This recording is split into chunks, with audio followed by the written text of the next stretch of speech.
Hey, good morning Internet. Aujourd'hui, je veux adresser un message particulier à tous les guerriers et guerrières de la vie en cette fin d'année parce que j'ai eu près de moi des gens qui ont tenté des choses dans les règles de l'art.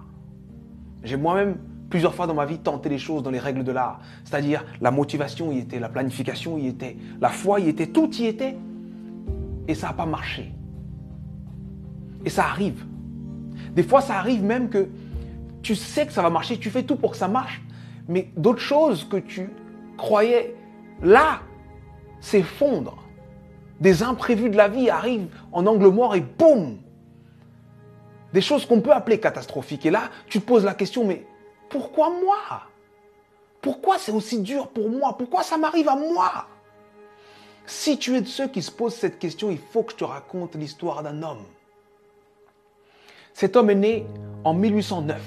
En 1816, à 7 ans, forcé à travailler parce qu'on est en train d'expulser sa famille. En 1818, il perd sa mère. En 1828, il perd sa sœur. En 1831, il lance son premier business et il fait faillite. En 1832, il se présente aux élections législatives. Il perd.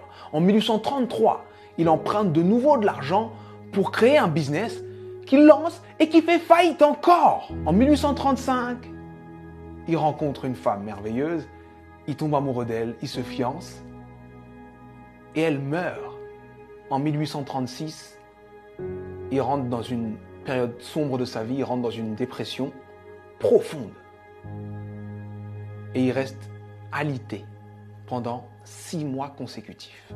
Mais il se relève. Il se relève et cette même année, 1836, il se représente aux élections législatives et il perd de nouveau. En 1840, il se présente pour être électeur. Il perd. Et en 1842, il rencontre la femme avec qui il va finir sa vie, sa femme. Il tombe amoureux, il se fiance, il se marie et elle lui donne 4 enfants. Et il en perd 3. En 1843, il se présente au Congrès et il perd. En 1845, il se présente de nouveau au Congrès et il perd de nouveau. En 1850, son fils meurt. En 1854, il se présente au Sénat, il perd. En 1956, il se présente pour être vice-président. Il n'a même pas 100 voix. En 1958, il se présente de nouveau au Sénat et il perd de nouveau. Et en 1960, Abraham Lincoln est élu président des États-Unis d'Amérique.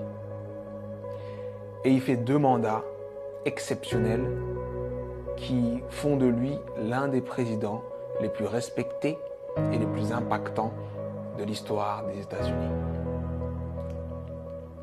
C'était important que je te raconte cette histoire. C'était important que je te raconte cette histoire parce que on voit le héros, mais on ne voit pas les coulisses de la réussite. Il faut que tu acceptes les coulisses de ta réussite. Peu importe la difficulté, peu importe ce qui se passe, peu importe ce que tu dis, sache que tant que tu respires, ton but t'attend. Tant que tu respires, ton rêve t'attend. Et je vais te dire une chose que je veux que tu gardes dans ta tête et dans ton cœur le plus longtemps possible et que tu te répètes le plus souvent possible. Les épreuves que tu trouves sur ton parcours sont adaptées à ton potentiel. Les petits potentiels ont de petites épreuves. Les gros potentiels ont de grosses épreuves. On peut tous, dans nos vies, prendre des feuilles, noter les dates des moments les moins drôles de nos vies, les moments les plus difficiles de nos vies, et faire une liste comme celle que je viens de faire pour Abraham Lincoln. Mais sincèrement, je pense que Abraham Lincoln faisait l'inverse. Pour avancer dans les coulisses de la réussite, pour avancer face à toutes ces épreuves, il faut se focaliser sur ce qu'il y a de bon, de positif, et ce qui nous donne envie d'avancer. Donc, je sais que ça peut être dur d'être au cœur de la tourmente, ça peut être dur de perdre des gens, de faire face à l'échec encore et encore et encore. Mais, concentre-toi sur ce que tu es en train d'essayer d'accomplir et accomplis-le. Et je peux te garantir que parce que tu es passé par là, tu as changé l'ampleur, le sens et le goût de ta réussite. Alors traverse ces épreuves. Elles sont adaptées à ton potentiel, elles sont là pour te faire grandir. C'était Sudei. J'espère que cette vidéo t'a plu. Et si elle t'a plu, partage-la. Merci.